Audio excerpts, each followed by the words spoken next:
My wife's sister got married and didn't invite me to her wedding. My sister doesn't like you. She thinks you're pathetic. My wife sighed. So I canceled her honeymoon payment, canceled her house mortgage, and cut off all contact with her. My name's Calvin Moore, and apparently, according to my wife of 14 years, I'm pathetic. Yeah, you heard that right. Pathetic. Not a little boring, or kind of lame, or even sometimes embarrassing at parties. Nope. Full-blown, unfiltered, soul-crushing pathetic. And you know what the real kicker is? She said it while buttering toast. Casually, like she was telling me we were out of milk or that it might rain later. Just another Thursday morning in the Moore household. Except this particular Thursday came with a side of emotional devastation served on our wedding china. Let me paint you a picture here. I'm sitting at our kitchen island, the one I picked out, by the way, because Renee said she didn't have time for furniture shopping, drinking my coffee and scrolling through my phone when I noticed something weird. My buddy Trent had texted me a screenshot of a wedding invitation. Not just any wedding invitation, mind you, but one for Renee's sister Claudia's upcoming nuptials. Big, fancy, embossed lettering, the whole 9 yards. Dude. Trent's message read, "Even I got invited to your sister-in-law's wedding. You going?" I stared at that message for a solid 30 seconds, my brain doing that thing where it tries to make sense of information that makes absolutely no sense. Trent got invited? Trent, who met Claudia exactly once at a barbecue 3 years ago where he accidentally called her Claudette the entire time. That Trent? So naturally, I turned to my wife, who was standing at the counter in her silk pajamas that cost more than my first car, meticulously spreading organic butter on gluten-free toast like she was performing surgery. "Hey, babe," I said, keeping my voice light and casual because I'm an adult and adults communicate, right? Trent just sent me a screenshot of Claudia's wedding invitation. I didn't know we got one. Where'd we put ours? Renee didn't even look up, didn't pause in her butter-spreading mission. Just said, "We didn't get one, Cal." Just like that. For words. Delivered with all the emotion of a GPS telling you to turn left. I laughed. Because obviously this was a joke, right? Some kind of weird Davenport family prank I wasn't in on yet. Wait, what? What do you mean we didn't get one? That's when she finally looked at me, and I swear to God, there was this little flicker of something in her eyes. Annoyance? Pity? I couldn't quite pin it down, but whatever it was, it made my stomach drop. "My sister doesn't like you, Cal," she said, taking a delicate bite of her toast. "She thinks you're pathetic." Then she picked up her coffee mug, the one that said, "But first, champagne," in gold cursive, and took a sip like she'd just commented on the weather forecast. Pathetic. The word just hung there in the air between us, taking up space like an uninvited guest. I felt it hit me square in the chest, and for a second, I couldn't breathe. Not because I'm some fragile flower who can't handle criticism, but because this was my wife. The woman I'd been married to for 14 years. The woman I'd supported through 3 failed business ventures, 2 spiritual awakenings, and 1 very expensive 6-month, finding herself, trip to Bali. And she just sat there, calmly eating toast, while casually dropping the news that her family thought I was pathetic and had apparently held a family vote to exclude me from a major life event. Let me give you some context here, because I'm not just some guy who showed up and married into this family yesterday. I'm 45 years old, a mechanical engineer with a damn good job at a firm that designs components for aerospace companies. I'm not curing cancer or anything, but I'm good at what I do, and I make solid money. When Renee and I got married, I thought I was pretty lucky. She was beautiful, charming, came from what I naively thought was a good family. Her people had money, old money, the kind that came with expectations and country club memberships and casual references to summering, places like that's a verb normal people use. The Davenports. God, where do I even start with these people? Renee's mother, Margot, is the kind of woman who wears pearls to the grocery store and refers to anyone who shops at Target as quaint. She runs this charity organization that's supposedly about helping underprivileged kids, but somehow 90% of the budget seems to go toward her wardrobe and administrative lunches at 5-star restaurants. Then there's Claudia, Renee's younger sister, who's 28 and calls herself an influencer because she has like 12,000 Instagram followers. Her big claim to fame was a post about vegan candles that went viral. And by viral, I mean it got 5,000 likes, which apparently qualifies you for celebrity status in the Davenport universe. And me? I'm the guy from Cleveland. My dad was a truck driver, my mom was a nurse. I put myself through college working 2 jobs, graduated with honors, and built a career from scratch. I thought that would count for something. I thought being a good husband, being supportive, being the guy who shows up and does the work, I thought that mattered. But apparently, in the Davenport family hierarchy, I'm just the ATM machine that occasionally says embarrassing things at dinner parties. Because let's be real here, I've been funding the Davenport lifestyle for years.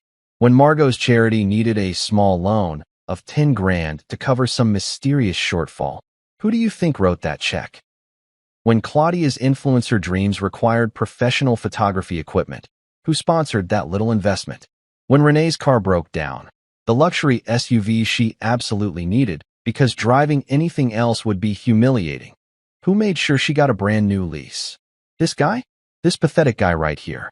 Make things awkward. I repeated, my voice coming out quieter than I intended. What does that even mean? Renee sighed like I was exhausting her with my need for basic explanations. You know how you are, Cal. At family dinners, you tell those long work stories that nobody really follows. You wear those old sweaters that have stains. You don't really fit. She said fit, like it was a euphemism for something much worse, like I was a puzzle piece that someone had jammed into the wrong spot, and now the whole picture was ruined. I sat there, coffee getting cold in my hand, and felt something shift inside me. It wasn't anger exactly. It was more like clarity. Crystal clear, high-definition clarity. This woman, this family, they'd been tolerating me, using me, probably laughing about me at their brunches and their charity galas and their precious family gatherings. And I'd been so busy trying to be supportive, trying to be good enough, that I hadn't seen it. Or maybe I had seen it and just didn't want to admit it.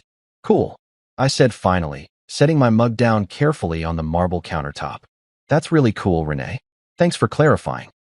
She looked at me with something like concern, but it was superficial, the kind of concern you show when your phone battery is low, not when you've just destroyed your husband's dignity. Don't be dramatic, Cal. It's just one wedding. You can stay home, watch the game, or whatever. Watch the game, or whatever. Like I'm some sitcom dad whose entire existence revolves around beer and sports. Like I don't have feelings or pride, or any reason to be hurt that my wife's entire family voted me off the island, and she didn't even have the decency to defend me. I forced a smile. It was the kind of smile that probably looked more like a grimace, but I held it. You're absolutely right, I said. I am pathetic. You know what else is pathetic?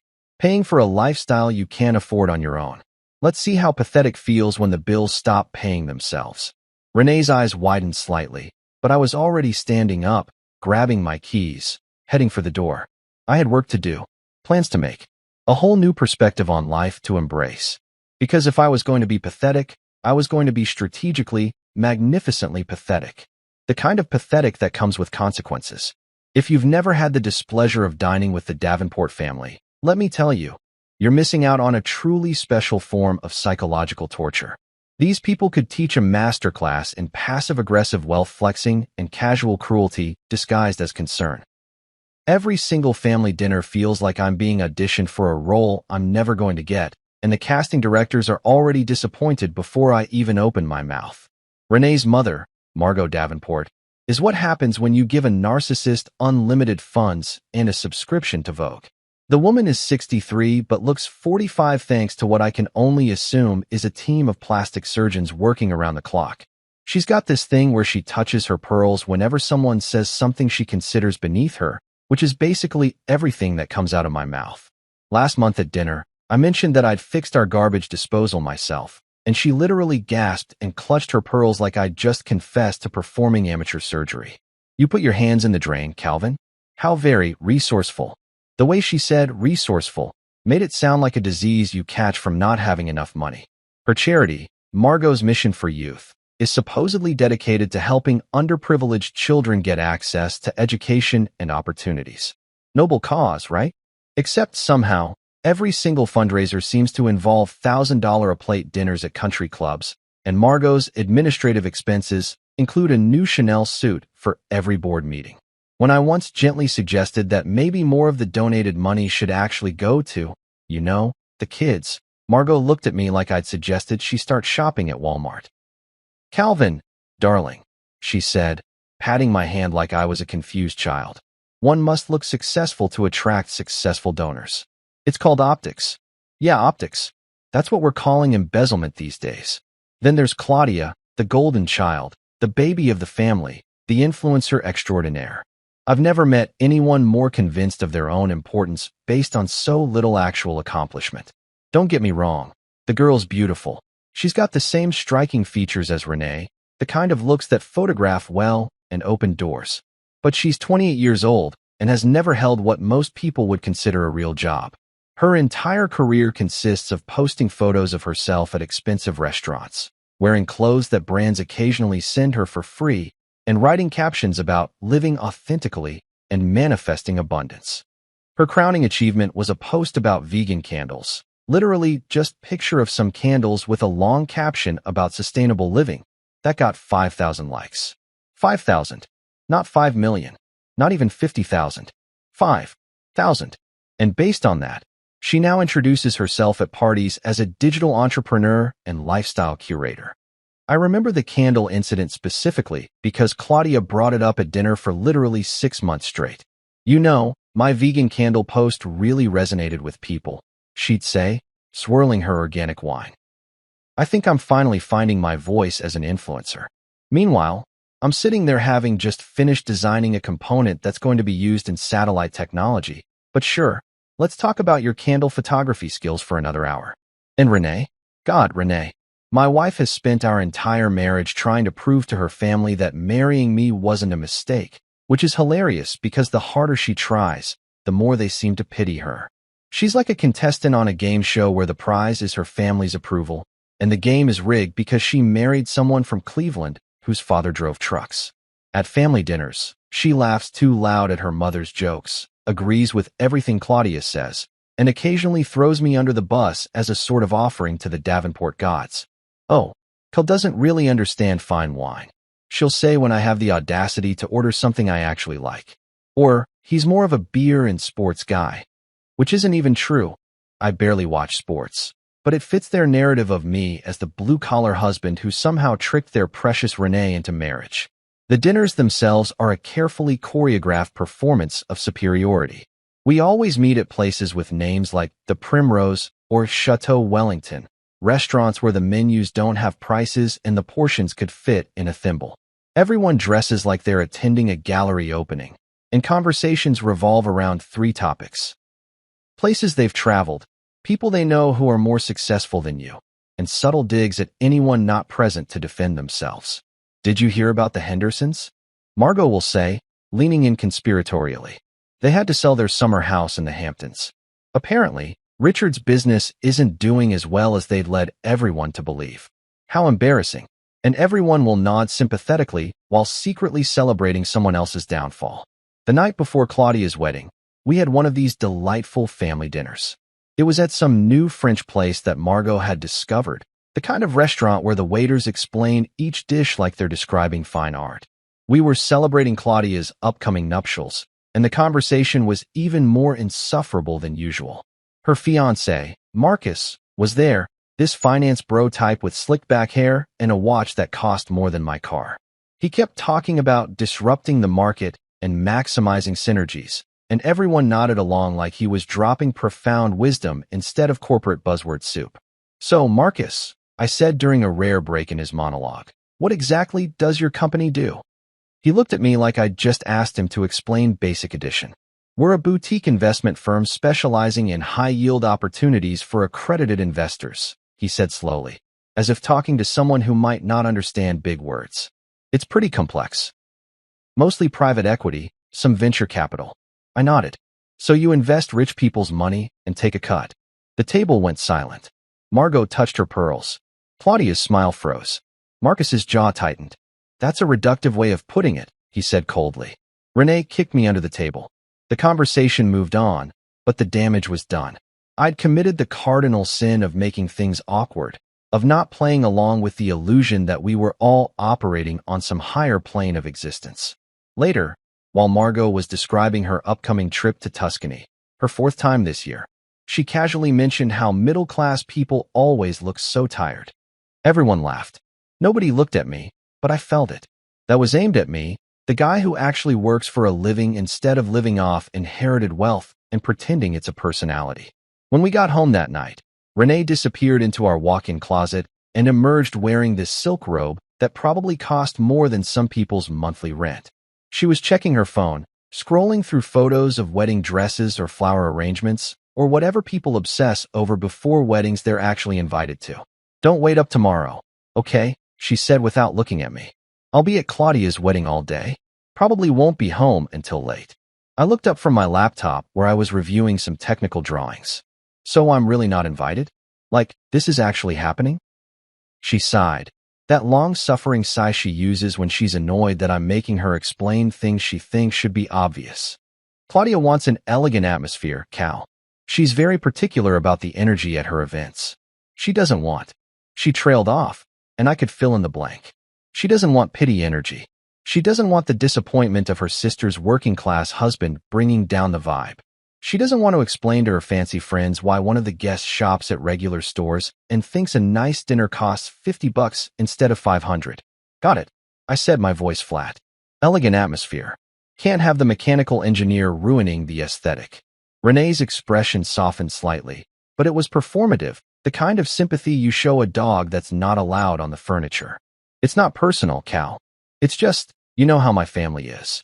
Oh, I knew exactly how her family was. I'd been dealing with their casual contempt for over a decade.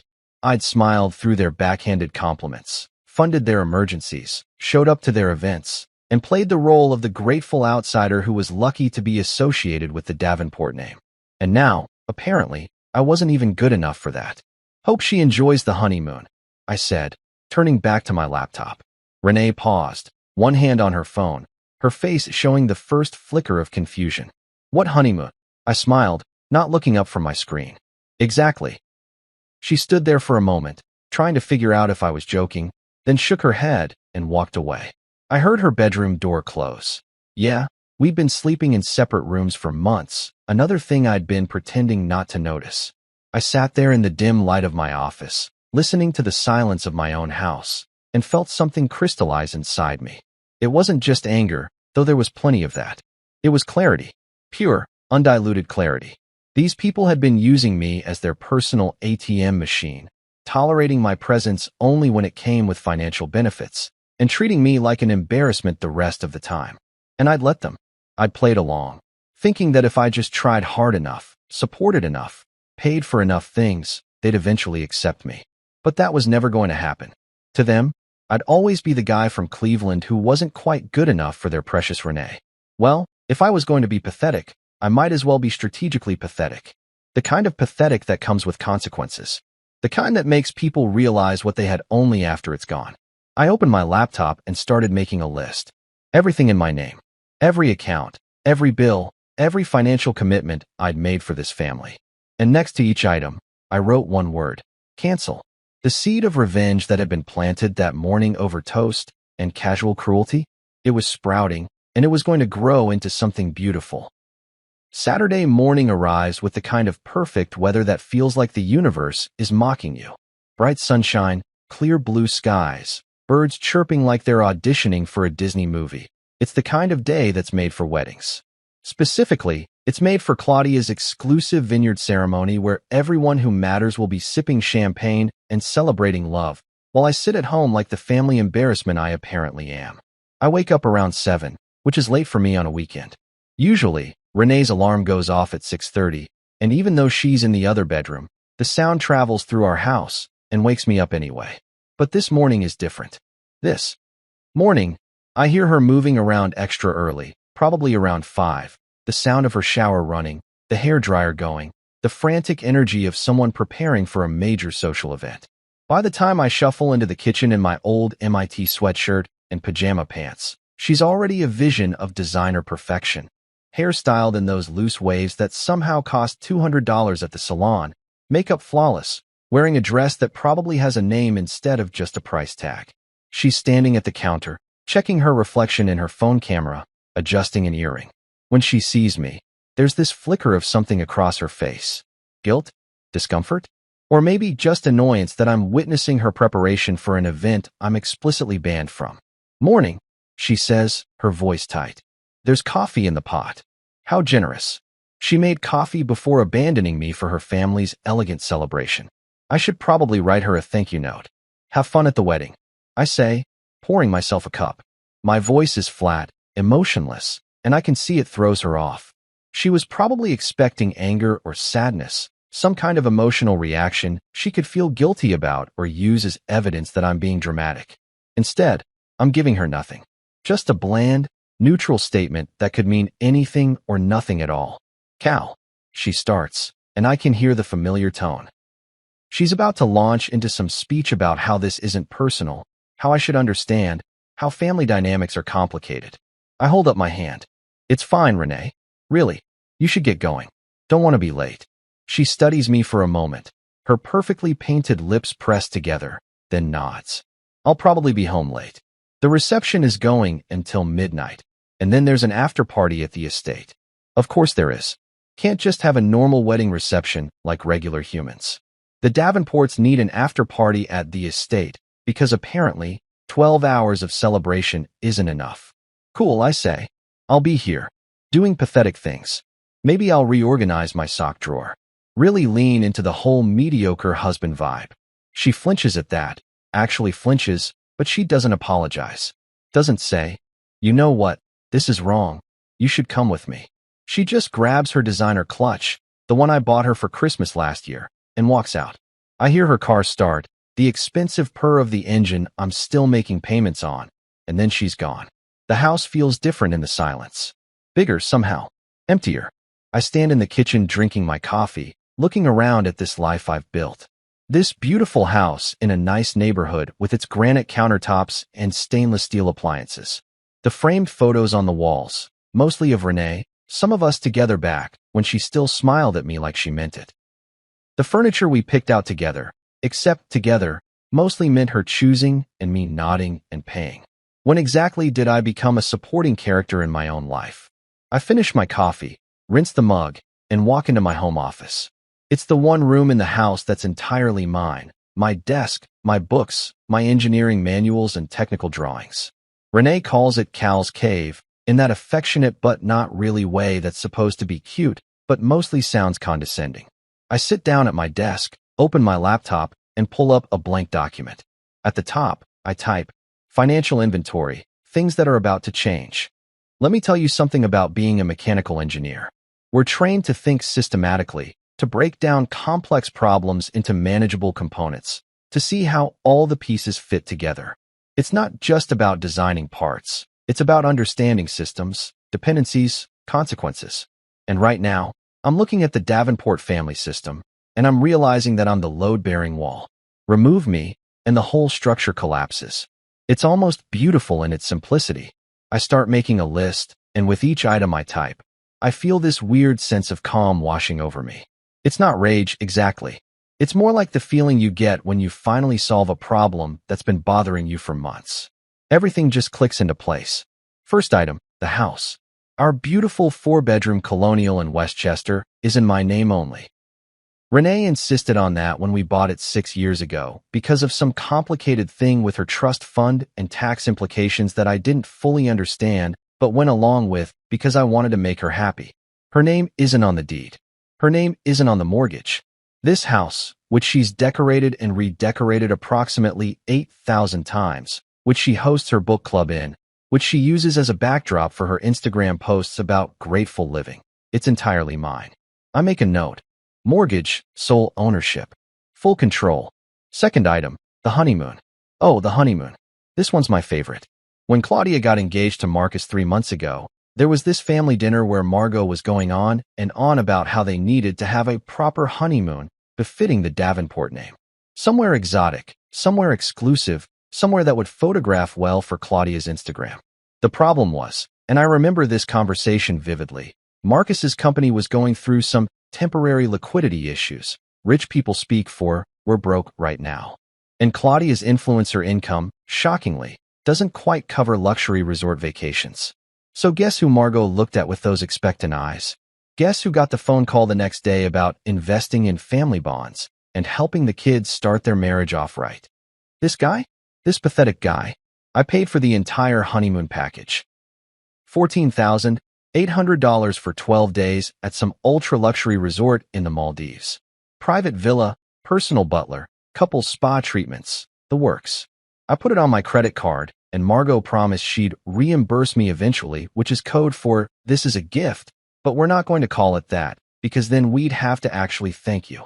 The reservation is in my name because, again, I'm the one who paid for it. I pull up the resort's website, find their contact information, and make a note. Maldives honeymoon. Cancellation deadline is 48 hours before check-in. They check in Monday. I glance at the calendar.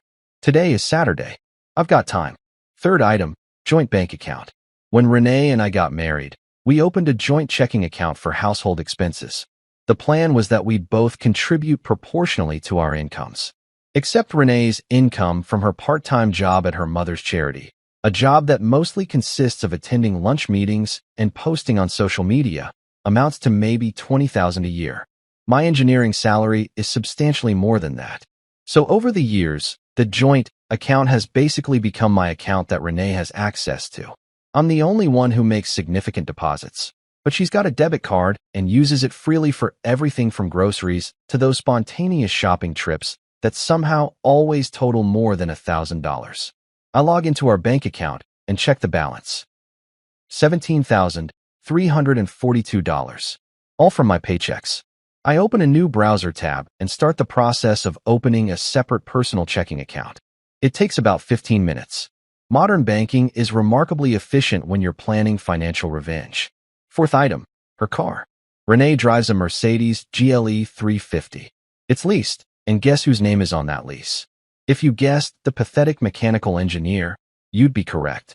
The monthly payment is $850, and I've been making it automatically from my account for 3 years. I pull up the dealership's contact information and add it to my list. Fifth item, credit cards. We have 3 joint credit cards. I'm the primary account holder on all of them. Renee uses them like they're magical pieces of plastic that spontaneously generate money. I'm the one who pays the bills every month. Current combined balance across all 3 cards, $22,000. I feel my blood pressure rising just looking at the number. By the time I finish my list, it's almost 9 in the morning. The wedding ceremony starts at 11, which means right now, Renee is probably arriving at the vineyard, air-kissing her family members, helping Claudia with last-minute details, and absolutely not thinking about her pathetic husband sitting at home. That's fine. I'm not thinking about her either. I'm thinking about system failures and cascading consequences and how satisfying it's going to be to watch this whole house of cards collapse. I pick up my phone and call Trent. He answers on the second ring, his voice gravelly with sleep. "Dude, it's Saturday morning. This better be good." I lean back in my chair, feeling genuinely happy for the first time in days. "Oh, it's good. Remember how I told you about the wedding situation?" He laughs, suddenly more awake. "The one where her whole family banned you?" "Yeah, I remember. I'm still invited, by the way.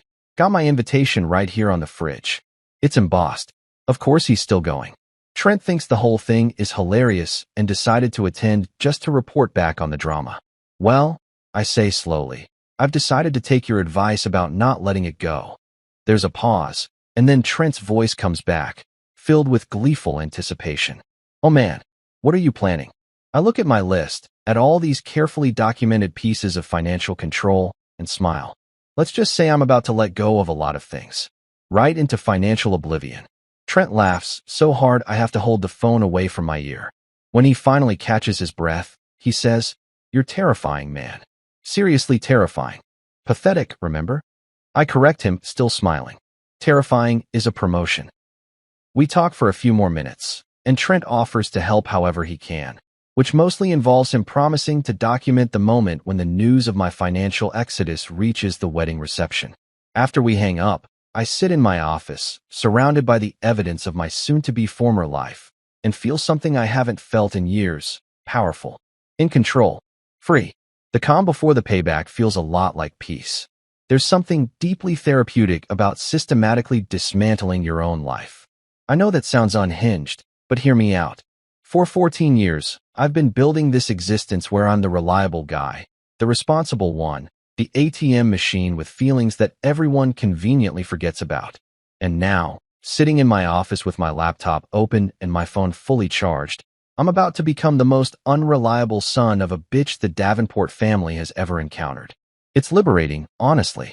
Like that feeling you get when you finally cancel a subscription service you've been meaning to quit for months. Except this subscription is my entire marriage, and it's been charging me way more than $9.99 a month. I start with the honeymoon because, let's be real, that's going to be the most immediately satisfying.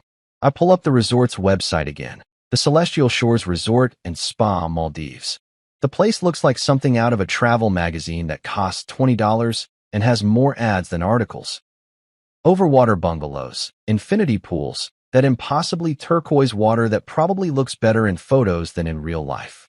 The kind of place where they serve breakfast on floating trays and charge you $40 for orange juice. I dial the number listed under reservations and guest services and wait through the hold music, which is some kind of pan flute situation that's probably supposed to be calming, but mostly makes me want to throw my phone across the room. Finally, a woman answers with a voice so cheerful it's almost aggressive. Good morning. This is Amira speaking from the Celestial Shores Resort and Spa. How may I help you create an unforgettable experience today? Create an unforgettable experience. Lady, you have no idea. Hi, Amira. I say, matching her cheerful tone. I have a reservation I need to discuss. Confirmation number CH88429 under Calvin Moore. I hear her typing, and then there's this little intake of breath that people do when they pull up an expensive reservation. Yes, Mr. Moore. I have your booking right here. The premium overwater villa package for 12 nights, checking in this Monday. This is such a beautiful choice for your daughter's honeymoon. Are you calling to confirm any special arrangements? We have some wonderful add-ons available. Actually, Amira, I interrupt, keeping my voice pleasant. I need to cancel the reservation. Completely. Full cancellation. There's a pause, and I can practically hear her brain short-circuiting. People don't cancel $15,000 honeymoons to the Maldives. That's not a thing that happens in her world. Oh, she says, her voice deflating like a balloon. I'm so sorry to hear that. May I ask if there's a particular reason? Perhaps we could reschedule instead? We do have some flexibility with our booking policies for special circumstances. I consider telling her the truth, that my wife's family thinks I'm pathetic and didn't invite me to the wedding. So I'm canceling the honeymoon I paid for as an act of justified revenge. But that seems like a lot to unload on poor Amira, who's just trying to do her job. Let's just say that the bride's family doesn't appreciate pathetic people funding their paradise vacations. I say. Also, there's been a change in the family dynamics. A pretty significant one, actually. She's quiet for a moment, and I wonder if she's dealt with this kind of situation before. Probably not. I understand, sir, she says, her voice now professional and slightly sympathetic. I'll process the cancellation immediately. According to our policy, since you're canceling more than 48 hours before check-in, you'll receive a 50% refund. That would be $7,400 back to your original payment method within 7 to 10 business days. 50%. I'm losing over $7,000, but you know what? Worth it. Absolutely worth it. That's fine, I say. Go ahead and process it. I hear more typing, and then she says, the cancellation is complete, Mr. Moore. You should receive a confirmation email shortly. Is there anything else I can help you with today? Yeah, Amira. You can help me by imagining the look on Claudia's face when she and Marcus show up at the airport Monday morning and discover their luxury honeymoon has evaporated. No, that's everything. Thanks for your help. I hang up and immediately pour myself a bourbon. It's 10:30 in the morning, which is definitely early for hard liquor, but I'm canceling my sister-in-law's honeymoon while she's actively getting married, so I think I've earned it. I take a sip and savor the burn. Step 1, complete. I pull up my email and, sure enough, there's already a cancellation confirmation from the Celestial Shores Resort and Spa. I screenshot it and save it to a folder I've labeled Financial Independence Day. Yes, I'm that petty. Yes, I'm documenting everything. Next up, the mortgage. This one's more complicated because I can't just cancel the mortgage. That's not how mortgages work, and despite what the Davenports might think, I'm not an idiot. But what I can do is change the payment authorization and make sure that Renee has absolutely no access to making decisions about our house. I call our bank, get transferred to the mortgage department, and spend 20 minutes on hold listening to a recording tell me how much they value my business. If they valued it that much, maybe they'd answer the damn phone faster. When I finally get a human being on the line, a guy named Derek who sounds like he'd rather be literally anywhere else, I explain that I need to update the account information on my mortgage. I'm the sole owner of the property, I tell him, and I want to ensure that I'm the only one authorized to make any changes to the account. Can we add some security restrictions? Derek sounds confused. Sir, if you're the only name on the mortgage, you're already the only one who can make changes.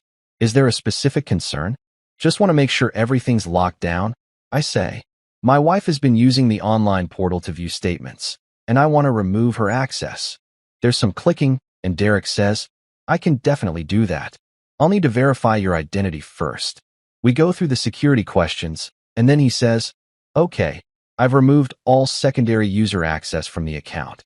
Your wife will no longer be able to view the mortgage information online. Beautiful. One more thing, I add. Can you change the mailing address for statements? I want everything sent to my office instead of the house.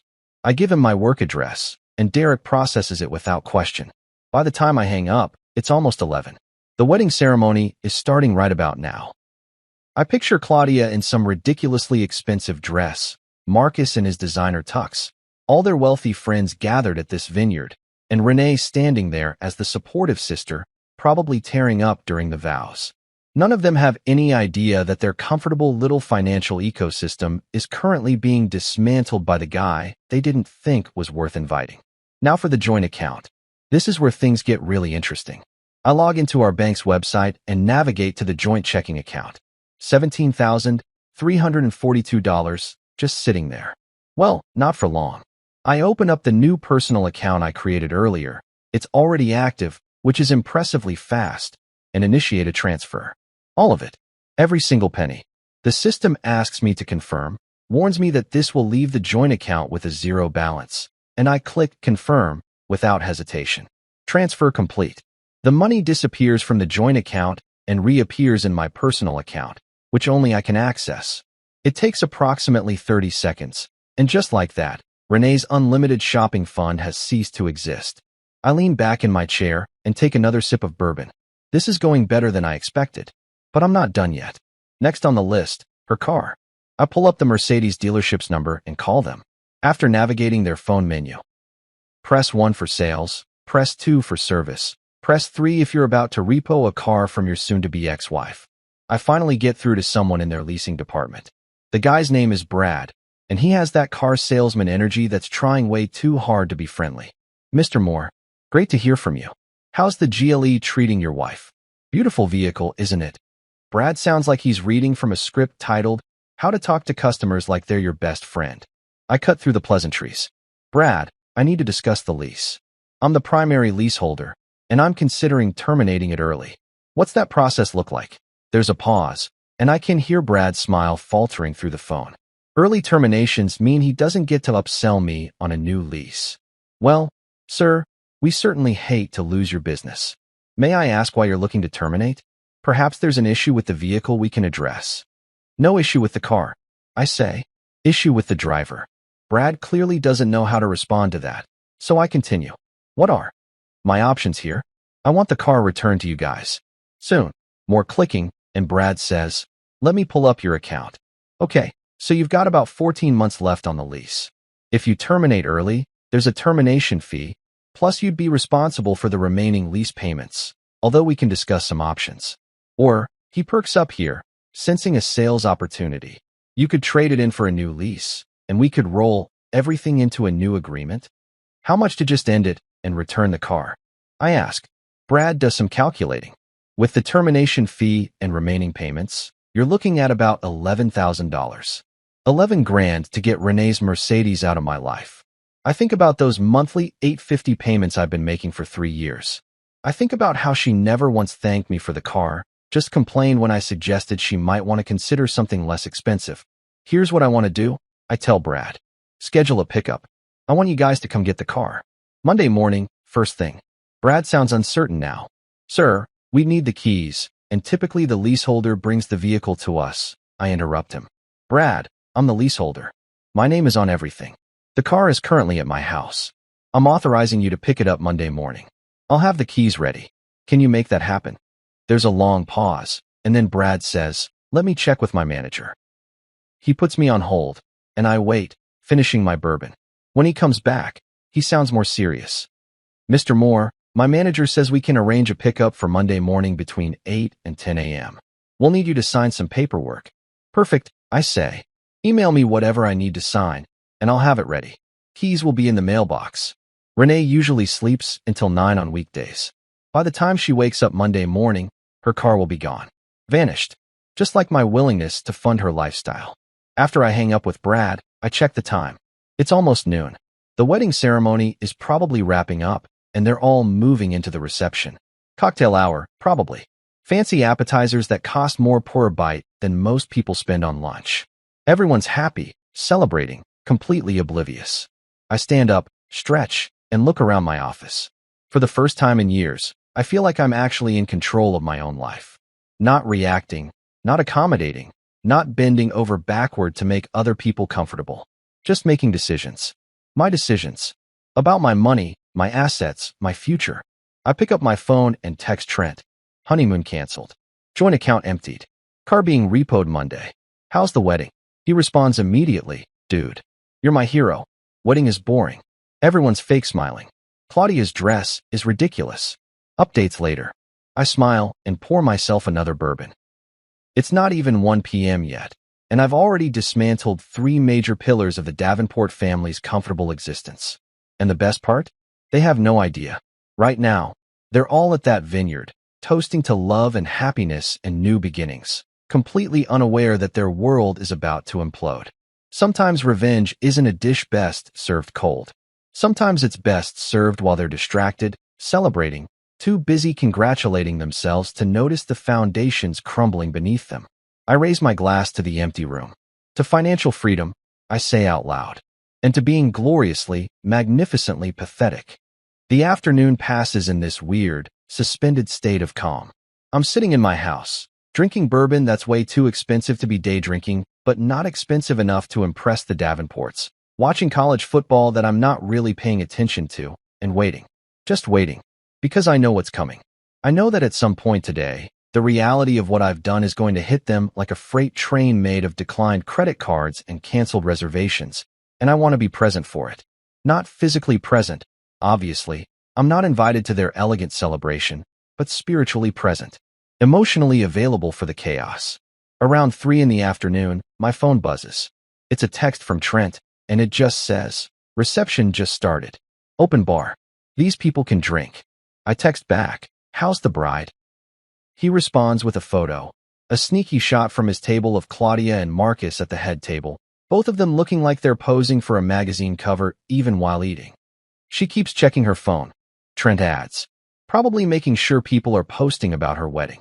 I laugh out loud. Of course she is. Can't just enjoy your own wedding. You have to make sure it's being properly documented and shared on social media. That's very on-brand for Claudia. I'm about to respond when my phone rings. Unknown number. I consider letting it go to voicemail, but something tells me to answer. "Hello." There's a pause, some background noise, music, chatter, the unmistakable sound of a party in full swing. Then Renee's voice, tight and strained, trying to sound casual, but failing completely. "Cal? Hey, weird question. Did you do something with our joint account?" My heart rate doesn't even increase. I'm that calm. I take a sip of my drink and say, "Define something." Her voice gets sharper. "I just tried to buy a drink at the bar. They're charging for the premium stuff, and my card declined. So I checked the app, and the account is at zero. Zero, Cal. Where did the money go?" I let the question hang there for a second, really savoring the moment. This is it. This is the beginning of her understanding that pathetic has consequences. "I moved it," I say simply. "Moved it? What do you mean you moved it? Where?" She's trying to keep her voice down, but I can hear the panic creeping in. I imagine her standing in some corner of the reception venue, probably near the bathrooms, trying to hide the fact that she's having a financial crisis at her sister's wedding. "I opened a personal account," I explain, my voice maddeningly reasonable. "Transferred all the money there. Figured since I'm the only one who actually puts money into that account, it should probably just be mine." Simplifies things. There's silence. Complete silence. I can still hear the party noise in the background, But Renee's not saying anything. I wait, genuinely curious about how she's going to respond. When she finally speaks, her voice is shaking. Cal, this isn't funny. That's our household money. That's for bills and groceries and your shopping trips? I interrupt. And your salon appointments? And your spontaneous purchases that always seem to total about $1,000. More silence. Then, we can talk about this when I get home. Just, can you transfer some money back? I'm at my sister's wedding, and I don't want to make things awkward. I finish for her. Yeah, I know how much you hate awkward situations. Like, say, having to explain to your family why your husband isn't at a major family event. I hear her take a sharp breath. That's what this is about. You're punishing me because of the wedding invitation? Punishing. I laugh, and it's not a nice laugh. No, Renee. I'm not punishing anyone. I'm just aligning my finances with my new status as the pathetic family member who isn't worth including in celebrations. Pathetic people don't fund parties they're not invited to. It's like a whole thing. She starts to say something, but I'm not done. Oh, and while I have you on the phone, you should probably know that I canceled Claudia's honeymoon this morning. The one to the Maldives? Yeah, that's not happening anymore. They'll find out Monday when they try to check in and discover the reservation doesn't exist. I hear her gasp, like I've just told her I burned down the reception venue. You didn't. I absolutely did. I say cheerfully. Got a nice little refund, too. Well, half. But still, $7,000 back in my pocket. Might use it to take myself on a vacation. Somewhere elegant. Create the right atmosphere, you know? Now she's really panicking. I can hear it in her breathing, in the way she's struggling to form words. Cal, you can't. Claudia's going to. Oh my God, Mom is going to lose her mind. Why would you do this? Because I'm pathetic, remember? My voice is harder now, the bourbon-fueled good mood shifting into something colder. And pathetic people apparently don't deserve basic respect or inclusion. So why should I keep paying for your family's lifestyle? You want me to fund weddings and honeymoons and God knows what else, but I'm not good enough to actually attend? That's not how this works anymore. Renee makes this sound that's half sob, half furious scream, trying to keep it quiet so she doesn't draw attention. We'll talk about this later. I can't deal with this right now. She hangs up before I can respond. I look at my phone at the ended call and smile. That went even better than I expected. I text Trent. The news has arrived. Renee knows about the money. Meltdown imminent. He texts back almost immediately. Dude. She just came back to the reception looking like she saw a ghost. She's talking to her mom right now. Margot's face is purple. This is better than the wedding. I'm living for this. I wish I could see it. I really do. I picture Margot Davenport, with her pearls and her perfectly styled hair and her air of superiority, learning that her daughter's pathetic husband has just torched their financial safety net. The image brings me genuine joy. My phone buzzes again. Another call. This time it's actually Renee's number, not unknown. I answer. Miss me already? But it's not Renee. It's Margot, and she sounds like she's about to spontaneously combust. Calvin Moore, what on earth do you think you're doing? Her voice has that clipped, upper-crust rage that rich people do when they're furious but trying to maintain decorum. You've upset Renee terribly, and on her sister's wedding day of all days. This is completely inappropriate. You know what else is inappropriate, Margot?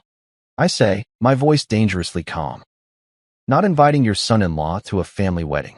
That's pretty high up there on the inappropriate scale. She makes this dismissive sound, like I'm being ridiculous. That was Claudia's decision, and she had her reasons. But that doesn't give you the right to sabotage. Sabotage. I interrupt. I'm not sabotaging anything. I'm just exercising my right to control my own money. Last time I checked, that's not a crime. Although speaking of money, Margot, remember that $10,000 I loaned your charity last year? The one you were going to reimburse eventually? I'm going to need that back. Soon. I can practically hear her choking on her own indignation. That was a donation, Calvin. For underprivileged children. Funny, you called it a loan at the time. I say. And I've got the text messages to prove it. So either it's a loan that needs to be repaid, or it's a donation and you've been committing fraud. Which one would you like me to tell the IRS it is? Dead silence. I've got her and she knows it. You're being vindictive, she finally says, her voice icy. This isn't like you. You're right, I agree. The old me would have just taken the insult, smiled, and kept paying for everything. But that guy? He's gone. You're talking to the new Cal, and he's pathetic, remember? Pathetic enough to stop being your family's personal bank. Margot's voice gets quieter, more dangerous. You're going to regret this, Calvin. You're destroying your marriage over a petty grudge. I laugh, and I mean it. My marriage was already destroyed, Margot. You just didn't notice because I was still useful. But here's the thing about being pathetic. Once you've got nothing left to lose, you become really unpredictable. Sleep on that. I hang up before she can respond. My phone immediately starts ringing again, but I silence it. I've said what I needed to say. The rest is just noise. Over the next hour, my phone explodes. Texts, calls, voicemails. Renee calls 6 more times. Margot calls twice. I even get a call from a number I don't recognize that turns out to be Claudia, sobbing about her honeymoon and how could I ruin her special day. I let them all go to voicemail. Every single one. I'm done explaining myself. Done justifying. Done being the reasonable one who absorbs everyone else's dysfunction and pays for the privilege. Around 5 p.m., I get a text from Trent with a photo. It's a shot of the reception, and you can see Renee and Margot in the background, huddled together, both of them on their phones looking stressed. Claudia is visible too, sitting at the head table with her face in her hands while Marcus rubs her back, looking confused. The caption reads, "The vibe has shifted. Half the family is in crisis mode." Margot just yelled at a waiter. "This wedding is a disaster, and I'm here for it." I text back, "Still haven't told them about the car yet. Saving that for Monday." He responds with 3 skull emojis and, "You're evil." I love it. My phone buzzes with another voicemail. I consider ignoring it, but curiosity gets the better of me. I put it on speaker and listen. It's Renee, and she's crying. Actually crying, not the manipulative tears she sometimes uses to get her way. Real, desperate crying.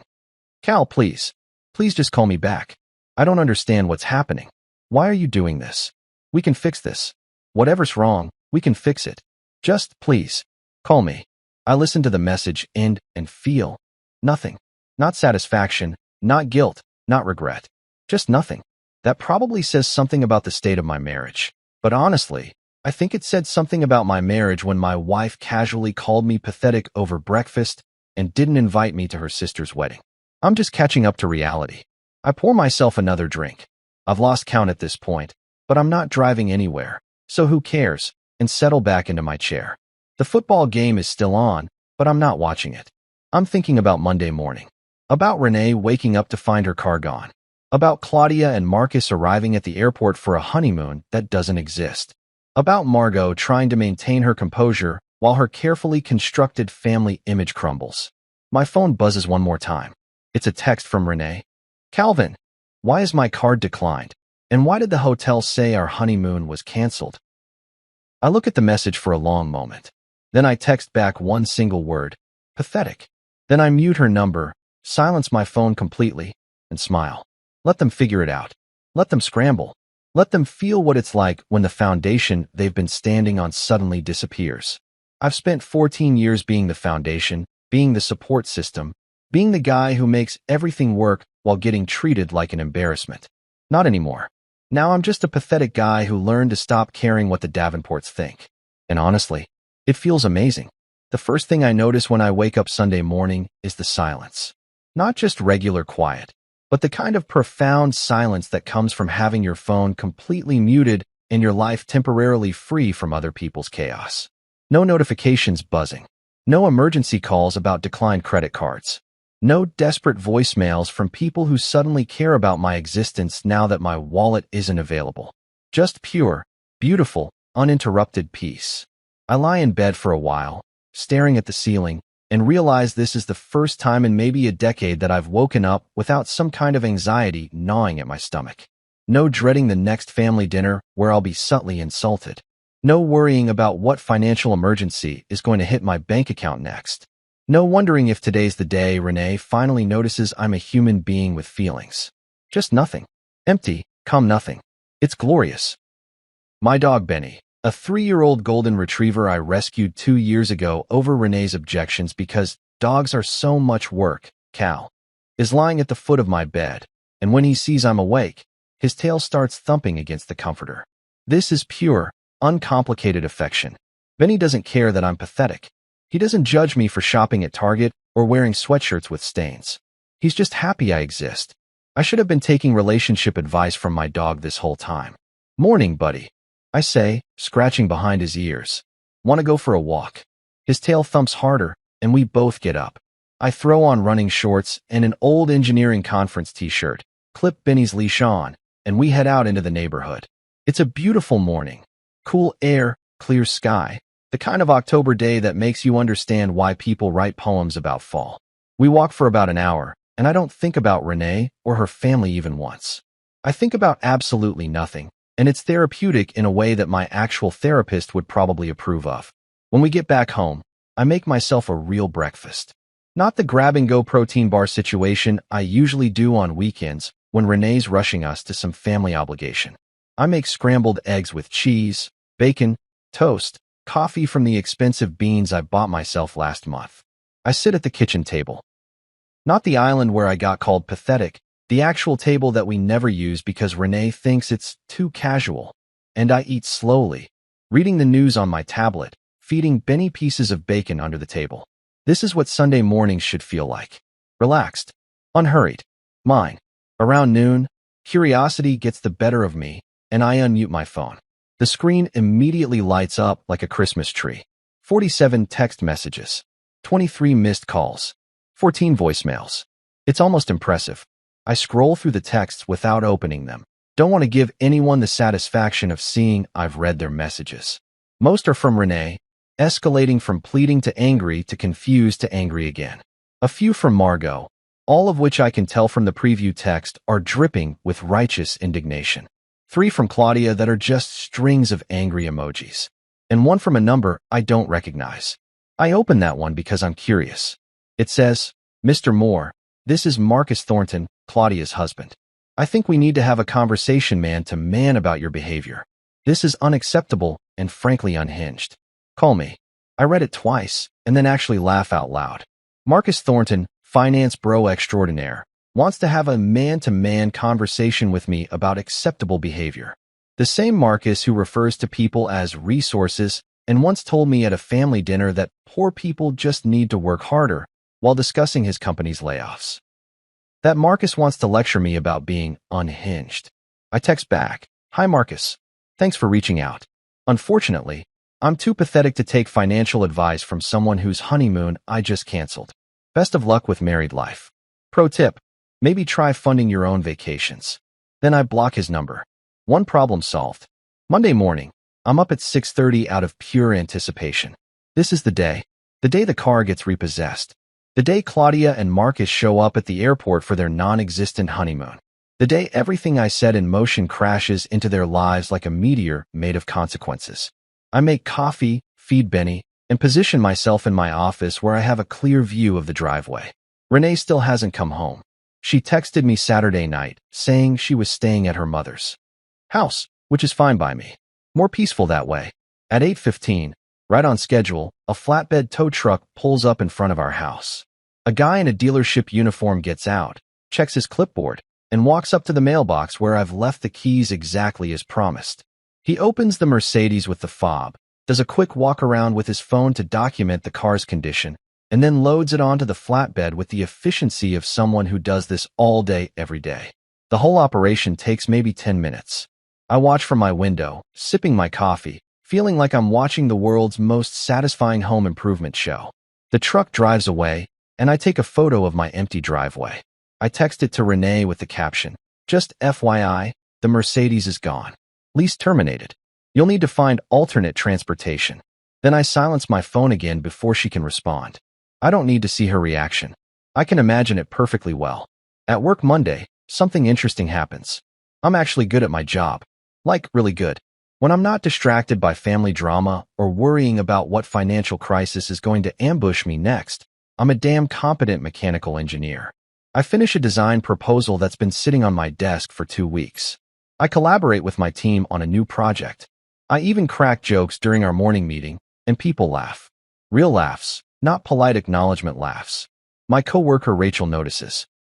She's a structural engineer, late 30s, divorced, perpetually caffeinated, and one of the few people at work I actually consider a friend. During lunch, she sits down across from me in the break room and says, Okay, what happened to you? I look up from my sandwich. What do you mean? You're different, she says, studying me like I'm a blueprint she's trying to decipher. You're like, lighter. Did you get a new haircut? Start taking vitamins? Join a cult. I laugh. No cult. Just stop paying for problems that insult me. She raises an eyebrow. That sounds like a story. So I tell her. Not all of it, but the highlights. The wedding exclusion. The pathetic comment. The systematic financial extraction I've executed over the past few days. Rachel listens, and her eyes get progressively wider. When I finish, she's quiet for a second, and then she says, "Holy shit, Cal. You're like a financial assassin." I shrug. I prefer recently liberated, but sure, we can go with assassin. She grins. No, seriously. This is incredible. I mean, it's also kind of terrifying, but mostly incredible. Your wife called you pathetic and didn't invite you to a family wedding. So you just dismantled their entire financial structure? That's some Count of Monte Cristo level revenge. Is it revenge if I'm just taking back what's mine? I ask. Rachel considers this. Philosophically, probably still revenge. But justified revenge. The best kind. She leans back in her chair. So what happens now? Are you getting divorced? It's a fair question.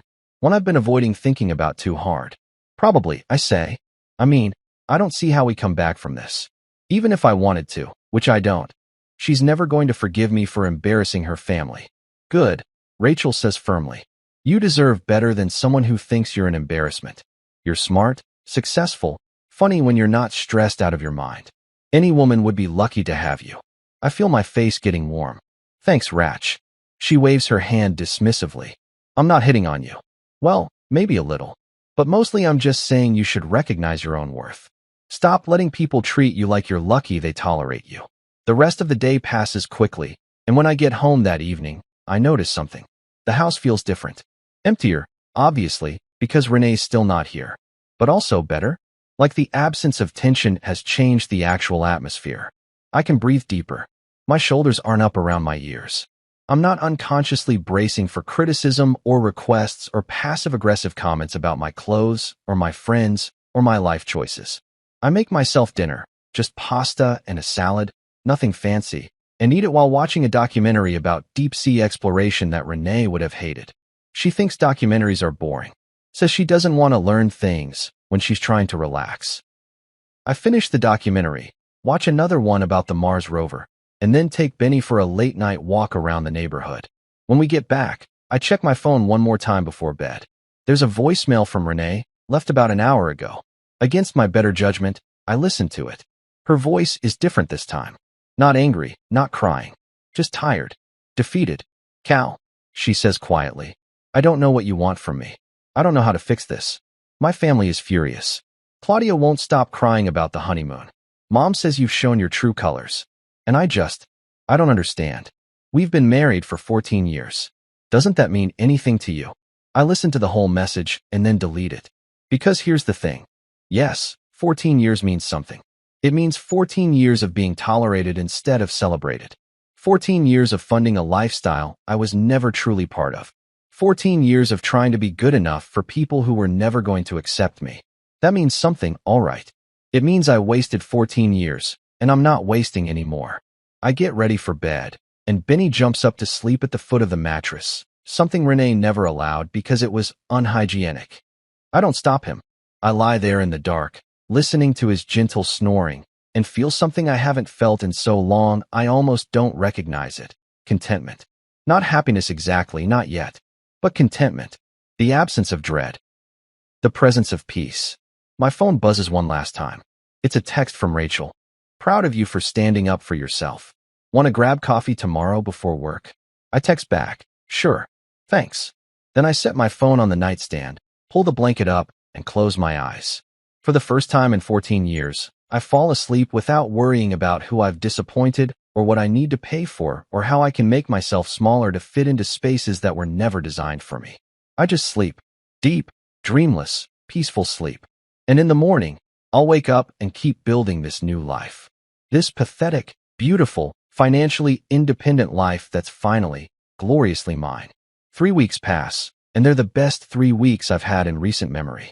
I settle into a routine that's entirely my own design. I wake up when I want, not when Renee's alarm drags me into consciousness. I eat what I want. Lots of steak, burgers, the kind of food Margot would call pedestrian, while clutching her pearls. I watch whatever I want on TV. I take Benny on long walks. I excel at work because I'm not constantly distracted by family drama or financial anxiety. It's revolutionary, this thing called living for yourself. Rachel and I have coffee most mornings before work, and it becomes this thing I actually look forward to. She's funny, sarcastic in a way that's playful rather than cruel, and she treats me like an actual human being with thoughts that matter. We talk about work stuff, life stuff, nothing stuff. Sometimes she asks about the Renee situation, but she doesn't push when I don't want to talk about it. It's refreshing, having someone in my life who respects boundaries. My therapist, Dr. Kellerman, whom I've been seeing on and off for 5 years mostly to deal with marriage stress, notices the change immediately. At our next session, a Tuesday afternoon appointment I actually remember to attend because I'm not scrambling to handle some Davenport emergency. He leans back in his chair and studies me with that analytical look therapists do. "Calvin," he says slowly, "you seem different. Lighter somehow.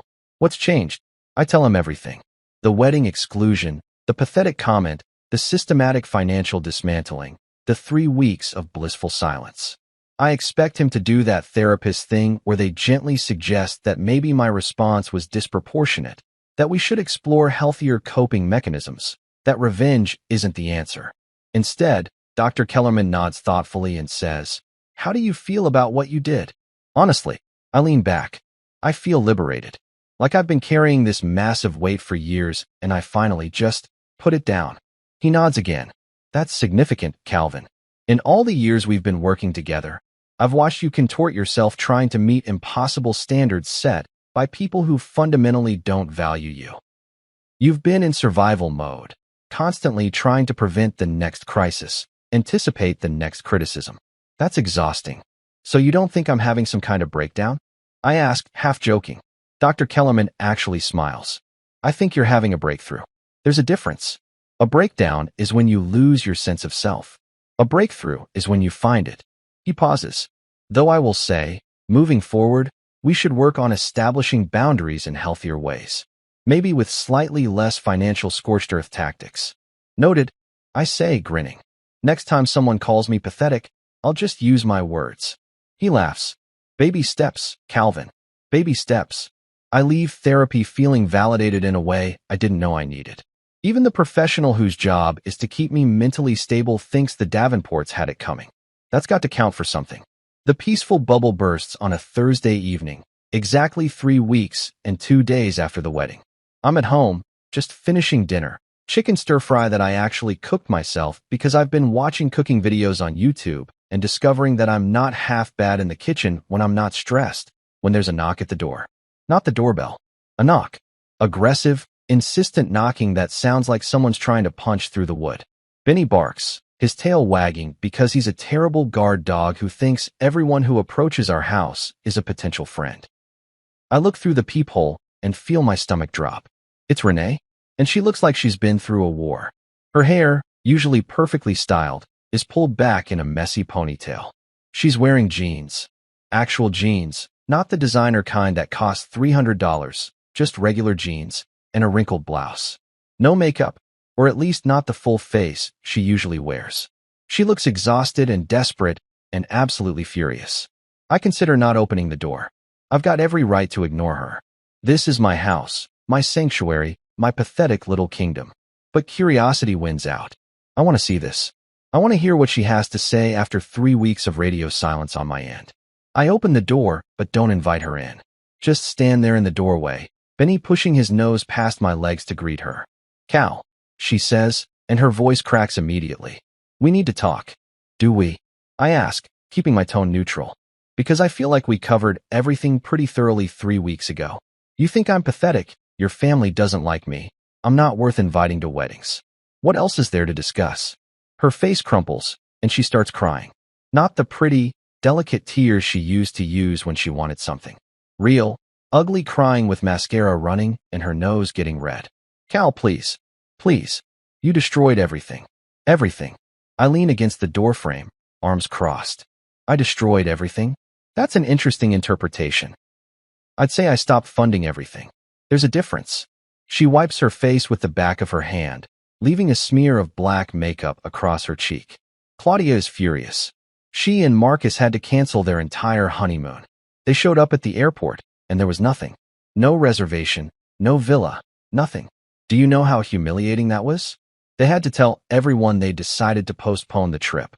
Sounds awkward, I say flatly. I hate awkward situations. Oh wait, that's what you said about me. That I make things awkward. Renee takes a shaky breath. My car is gone, Cal.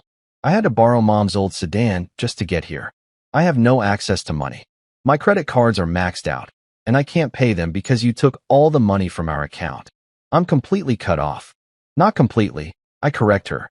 You still have your job at your mother's charity. That pays you. What, $20,000 a year? You can live on that. Lots of people do. They're very tired, apparently, but they manage. She stares at me like I'm speaking a foreign language. Are you serious right now?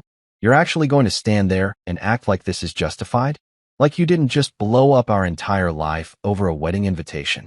I feel my jaw tighten. It wasn't about the wedding invitation, Renee. It was about 14 years of being treated like I'm not good enough. Like I'm this embarrassing burden you all tolerate because I pay for things. Your sister didn't want me at her wedding because I'm pathetic. Your mother thinks I'm beneath you. And you. I pause, making sure she's really hearing this. You stood there eating toast and told me to my face that I make things awkward. That I don't fit. And you said it like it was just a fact. Like it was obvious and reasonable that your family would exclude me. I didn't think you'd react like this, she says, her voice rising. I thought you'd be upset. Maybe we'd have a fight. But this? This is insane, Cal. You canceled their honeymoon. You took all our money. You repossessed my car. That's not being hurt. That's being vindictive. I actually laugh at that. Can't help it. You know what's vindictive, Renee? Spending 14 years of someone's life, letting them pay for everything, support your entire family financially, and then casually informing them they're not worth basic respect or inclusion. That's vindictive. What I did was just practical. I removed myself from a situation where I wasn't valued. She steps closer, and I can see the desperation in her eyes now. This isn't just about the money or the car or the honeymoon. This is about her realizing that the safety net is gone. That the reliable, pathetic guy who always showed up and fixed things and paid for everything has left the building. Cal, we've been married for 14 years. You can't just throw that away because your feelings got hurt. My feelings got hurt. I repeat, my voice getting dangerously quiet. Renee, you call me pathetic. Your mother treats me like I'm the help. Your sister wouldn't even look at me at family dinners. For 14 years, I've been the punchline to a joke I wasn't in on. And yeah, I could have left earlier. Probably should have. But I kept thinking it would get better. That if I just tried harder, supported more, was more understanding, your family would eventually accept me. But they never did. And you never stood up for me. Not once.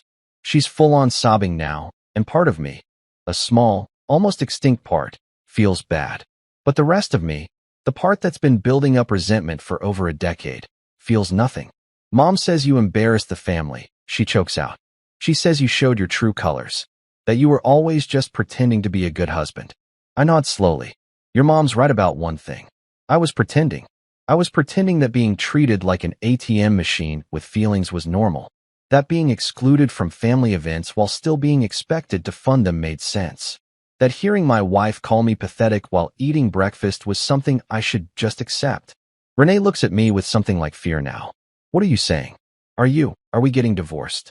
The question hangs in the air between us. The D word. The thing we've been dancing around for 3 weeks. I look at my wife, or soon-to-be ex-wife, standing on my doorstep looking like her world is ending, and I realize something. I don't love her anymore. Maybe I haven't for a while. Maybe I've just been going through the motions, holding on to the idea of what I thought marriage should be rather than accepting what it actually was. Yeah, I say finally. Yeah, we're getting divorced. She makes this sound like I've physically struck her. Cal, no. No, we can fix this. We can go to counseling. We can work on things. I'll talk to my family. I'll make them apologize. I hold up my hand. Renee, stop. Just stop. I don't want their apologies. I don't want to fix this. I'm done. I've been done for a while. I was just too busy trying to be good enough to notice. She reaches out like she's going to grab my arm, but I step back. You can't do this. You can't just give up on us. I look at her, really look at her, and see someone I don't recognize anymore. Or maybe someone I'm finally seeing clearly for the first time. I'm not giving up on us, Renee. There is no us. There's you and your family. And there's me funding it all while being told I'm not good enough. That's not a marriage. That's a transaction. And I'm closing the account. Her face hardens then, the tears stopping like someone flipped a switch. This is the Renee I know. The one who appears when she doesn't get her way. Fine, she says, her voice cold. Fine. If that's what you want, we'll get divorced. But don't expect this to be easy, Cal. My family has lawyers. Good lawyers. We'll fight for everything. I smile, and it's not a nice smile. Go ahead. Fight for the house that's in my name only. Fight for the money I earned. Fight for access to accounts you never contributed to. Your family has lawyers? Great. I have documentation. Every loan I gave your mother. Every bill I paid. Every financial decision I made that you all benefited from. We can lay it all out in court if you want. See how elegant that looks. She stares at me, and I can see her calculating, realizing that maybe, just maybe, she doesn't have the leverage she thought she did. You've really thought this through, she says quietly. Yeah, I say. I have. Turns out mechanical engineers are pretty good at planning. Who knew? She turns to leave, then stops and looks back at me. You're not the man I married, Calvin. You're right, I agree. The man you married was too scared to stand up for himself. Too desperate for approval. Too pathetic to realize he deserved better. But that guy's gone. You and your family made sure of that. She walks away without another word, gets into Margot's old sedan, and drives off. I close the door, lean against it, and exhale a breath I didn't know I was holding. Benny looks up at me, tail wagging, completely unbothered by the drama. I scratch his ears and say, just you and me now, buddy. And you know what? I think we're going to be just fine. The thing about blowing up your life is that people don't just accept it and move on. They try to negotiate. They try to manipulate. They launch what I've come to think of as the apology tour, a desperate, last-ditch effort to restore the status quo by pretending they've suddenly seen the error of their ways. It's transparent as hell, but it's also kind of fascinating to watch from the outside now that I'm no longer emotionally invested in the outcome. The tour starts exactly 4 days after Renee's doorstep meltdown. I'm at work, mid-morning, deep in a design review meeting where we're discussing stress tolerances for a new aerospace component, when my phone starts buzzing in my pocket. I ignore it because I'm actually engaged in my work for once, contributing ideas, catching potential problems before they become expensive mistakes. This is what I'm good at. This is what I should have been focusing on all along instead of managing the Davenport family's emotional and financial crises. When the meeting ends and I check my phone, I have 3 missed calls from a number I have saved as Margot, do not answer. That label was Rachel's idea, actually. She saw Margot's name in my contacts without any warning label and said, you need a system, like how they labeled dangerous chemicals in labs. Proper hazard identification. So now my phone is full of properly labeled hazards. It's therapeutic. There's also a voicemail. Against my better judgment, or maybe because I'm feeling confident enough to handle whatever she's got to throw at me. I listen to it. Margot's voice comes through, and it's different from the righteous fury I got 3 weeks ago. Now she sounds calculated, like she's reading from a script she workshopped with a focus group. Calvin, dear, it's Margot. I was hoping we could have a conversation. I think there have been some misunderstandings, and I'd like the opportunity to clear the air. Would you be available for lunch today? My treat, of course. Nothing fancy, just a chance to talk. Call me back when you get this. I play it again, listening for the subtext. Misunderstandings. That's rich. There was no misunderstanding when they didn't invite me to the wedding. No confusion when Renee called me pathetic. But now that the money's gone and consequences have arrived, suddenly it's all just a big misunderstanding that can be cleared up over lunch. Her treat. How generous. I delete the voicemail without responding. 20 minutes later, my office phone rings. I check the caller ID, and it's the front desk. Cal, you have a visitor, says Jenny, our receptionist. She sounds confused. A Margot Davenport? She says she's your mother-in-law and that it's urgent. Of course she does. When I don't respond to the phone, she just shows up at my workplace. Because boundaries are for other people, not the Davenport family. I consider telling Jenny to send her away, but honestly, I'm curious. I want to see this performance in person. Send her to the conference room. I say, I'll be there in 5 minutes. I take my time, let her wait a bit, Because petty is my new operating mode, and I'm leaning into it. When I finally walk into the conference room, Margot is standing by the window looking out at our parking lot like she's contemplating the view from a penthouse instead of a mid-level office building in an industrial park. She turns when I enter, and she's in full Margot mode. Designer suit, pearls, perfectly styled hair. But I can see the cracks. Her makeup is a little heavier than usual, probably covering stress-induced skin issues. Her smile is tight, forced. "Calvin," she says warmly, like we're old friends meeting for brunch. "Thank you for seeing me. I know you're busy." I don't sit down, don't offer her a seat, just stand there with my arms crossed. "You have 5 minutes, Margot. I've got actual work to do." Her smile falters for just a second, then snaps back into place. Of course. I'll be brief. "Calvin, I've been doing a lot of reflecting these past few weeks, and I realize that perhaps our family hasn't always shown you the appreciation you deserve." I almost laugh. "Perhaps." She continues, ignoring my interruption. "The situation with Claudia's wedding. I understand now that excluding you may have seemed hurtful. That wasn't our intention. Claudia was under a lot of stress with the planning, and she wanted a very specific atmosphere." I hold up my hand. "Stop. Just stop. You came all the way to my office to give me the "it wasn't personal" speech? To tell me that not inviting me to a family wedding was just about atmosphere? Margot, I've known you for 14 years. I know exactly how your family operates. This isn't a misunderstanding. This is you realizing that the guy you've been using as a personal bank finally closed his accounts." Her expression hardens for a moment. There's the real Margot, but she reins it in. "That's not fair, Calvin. We've never used you. Your family." I actually do laugh at that. Family? Family doesn't get excluded from weddings. Family doesn't get called pathetic over breakfast. Family doesn't get treated like an embarrassment while simultaneously being expected to fund everyone's lifestyle. She shifts tactics, her voice getting softer, more concerned. "Calvin, dear, we never meant to hurt you. Truly. And if we did, I'm sorry. I'm genuinely sorry. Can't we move past this? You and Renee have been married for so long. Surely that's worth fighting for." "You're not sorry, Margot," I say flatly. "You're sorry you lost access to my money. There's a difference." She opens her mouth to protest, but I keep going. "You know what would have happened if I was still useful to you? If I still had that joint account full of cash and was still paying for everyone's emergencies? We wouldn't be having this conversation. You wouldn't be at my office doing this apology tour. You'd still be making jokes about middle-class people looking tired and expecting me to smile and take it." Her mask slips completely now. I can see the calculation in her eyes, the frustration that her usual tactics aren't working.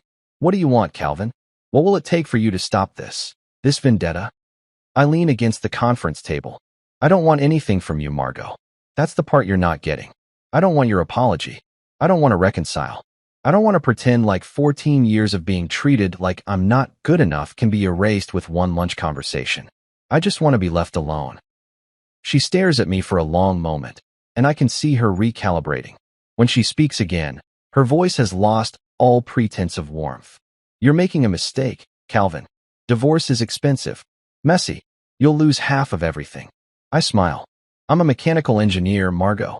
I understand how things break under stress. And I've done the math. Half of everything is still more than what I'd have if I stayed married to your daughter and kept funding your family's lifestyle. I'll take my chances." She leaves without another word, her heels clicking sharply against the floor, and I feel nothing. No guilt, no regret, no last-minute doubt. Just a mild satisfaction that I finally told Margot Davenport exactly what I think of her and her family's bullshit. Rachel catches me in the hallway afterward. "Was that really your mother-in-law? Jenny said she looked like she was about to murder someone when she left." I grin. Former mother-in-law. And yeah, that was Margot. She wanted to apologize for the misunderstandings. Did she actually apologize? Rachel asks. Sort of, I say. In that way where you apologize for someone else's feelings rather than your own actions. Rachel rolls her eyes. Classic non-apology. What did you say? I shrug. I told her I did the math, and I'm keeping my money. She bursts out laughing. God, I love the new you. The old you probably would have forgiven them and written a check. She's not wrong. The apology tour continues over the next week. Claudia texts me, after I unblock her number out of morbid curiosity. with a message that's clearly been drafted and redacted multiple times. Uncle Cal, I've been thinking a lot about everything that happened. I'm sorry if you felt excluded from my wedding. That wasn't my intention. I was just trying to keep things small and intimate. I hope we can move past this.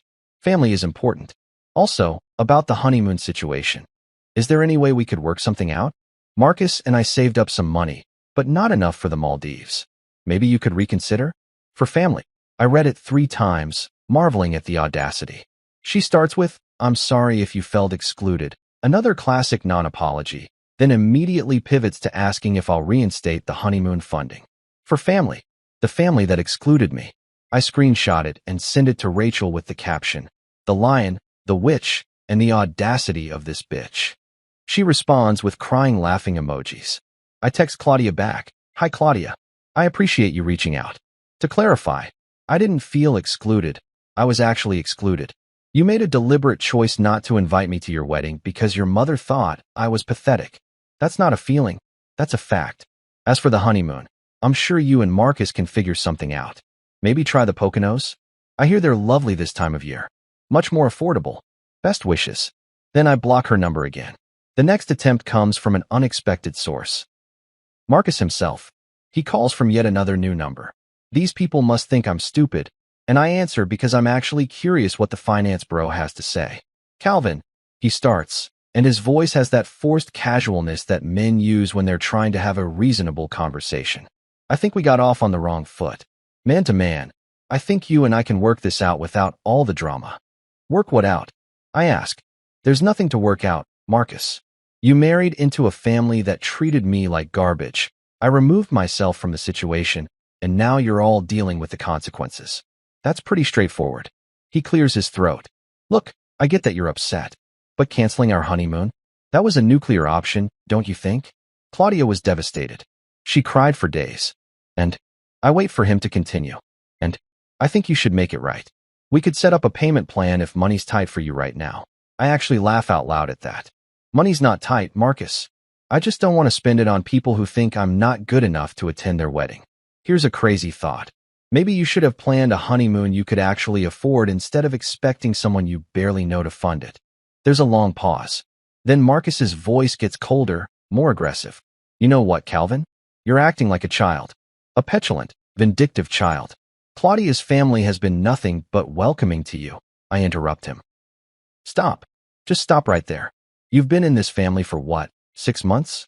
You have no idea what you're talking about. They weren't welcoming. They were tolerant. There's a difference. And they were only tolerant because I paid for things. Now that I've stopped, suddenly I'm the problem. Fine, he snaps. Be that way. But don't expect anyone to feel sorry for you when you end up alone and miserable. I smile even though he can't see it. Marcus, I'm already alone. And you know what? I'm the least miserable I've been in 14 years. But hey, good luck with your marriage. Pro tip. Maybe learn to fund your own lifestyle before you lecture other people about maturity. I hang up before he can respond. That evening, I'm home with Benny, making dinner and actually enjoying the quiet, when my phone buzzes with one final message. It's from Renee. My lawyer says we should try mediation before filing. Can we please just talk? I don't want this to get ugly. I stare at the message for a long time. Then I type back. It's already ugly, Renee. It's been ugly for years. I was just too pathetic to notice. I file for separation on a Tuesday morning, and it feels like the first honest thing I've done in years. My lawyer, a sharp woman named Patricia who Rachel recommended, looks over my documentation and actually whistles. You've got everything, she says, impressed. House in your name, accounts in your name, documentation of every financial contribution. This should be straightforward. How straightforward? I ask. Very. Unless she wants to fight for things she has no legal claim to, which will just cost her money she apparently doesn't have. I sign the papers, and Patricia files them that afternoon. It's done. Officially over. I text Renee, separation papers filed. You'll be served tomorrow. I'm sorry it came to this, but I'm not sorry I'm leaving. She doesn't respond. 2 weeks later, I move into a smaller loft downtown. It's modern, minimalist, all windows and exposed brick. I decorate it with plants, vintage vinyl records, and 0 photos of the Davenports. Benny loves it, especially the dog park nearby. Rachel helps me move, and afterward, We order pizza and sit on my new couch. 6 months pass, and I'm thriving. Got promoted to senior engineer, adopted a second dog, a rescue mutt named Charlie who Benny adores, and took that Maldives trip myself. Solo vacation, and it was perfect. Trent keeps me updated on the Davenport implosion. Claudia's marriage lasted 4 months before Marcus discovered she was completely broke and bailed. Margot's charity folded after a financial audit raised questions about her administrative expenses. Renee sold her jewelry collection to cover bills and moved back in with her mother. Meanwhile, Rachel and I have been seeing each other. Nothing serious yet, just dating, but she makes me laugh and treats me like I matter. It's refreshing. I'm at the Celestial Shores now, sitting at the resort bar with an overpriced cocktail, watching the sunset over that impossibly turquoise water. The bartender asks, "Celebrating something special, sir?" Yeah, I grin. Freedom. And being gloriously, beautifully pathetic. Before I left, I sent Renee one final text. Don't worry, babe. You finally got what you wanted. Life without me footing the bill. I raise my glass, toast to my own peace, and laugh. Victory never tasted so sweet.